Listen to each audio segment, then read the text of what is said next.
जय श्री महाकाल, जय महाकाली सर्वांना। भगवान महादेवांनी भोलेनाथांनी त्यांच्या मुलीला, त्यांच्या पुत्रीला अशोकसुंदरीला एक वरदान दिलेले होते। ज्यावेळेस अशोकसुंदरीचा विवाह सुरू होता, विवाह सोहळा सुरू होता, तेव्हा तिच्या विवाहाच्या वेळेस भगवान महादेव तिचे कन्यादान करत होते। आणि ते कन्यादान करत असताना त्यांच्या डोक्यात विचार आला की माझी मुलगी आता कैलास सोडून ती तिच्या पतीच्या घरी जाणार आहे। तेव्हा त्यांनी अशोकसुंदरीला एक वरदान दिलेले होते।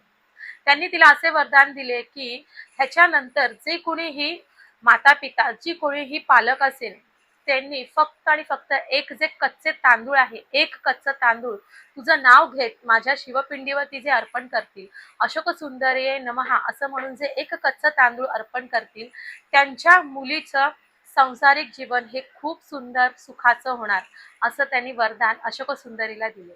म्हणून तुम्हाला वाटत असेल की तुमच्या मुलीचं देखील विवाहानंतर, लग्नानंतर तिचा संसार खूप छान सुखाचा, आनंदाचा व्हावा, ह्यासाठी प्रत्येकाने शिवपिंडीवरती अगदी एक कच्चे तांदूळ अशोकसुंदरीये नमः असे म्हणून शिवपिंडीवरती नक्की अर्पण करा।